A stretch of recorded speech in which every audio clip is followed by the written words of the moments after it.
А яке покриття найвандальніше? На мою думку, це декоративна штукатурка. Наскільки вона дорожча, ніж фарбовані стіни? Вона буде дорожча, тому що підготовка під декоративну штукатурку, вона така сама, як під фарбування. Тобто ми не можемо наносити декоративну штукатурку на гіпсову шпаклівку.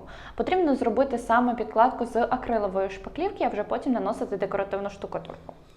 Ну, а також ми фарбуємо стіни перед декоративною штукатуркою і здаємо колір тої декоративної штукатурки, яка у нас планується.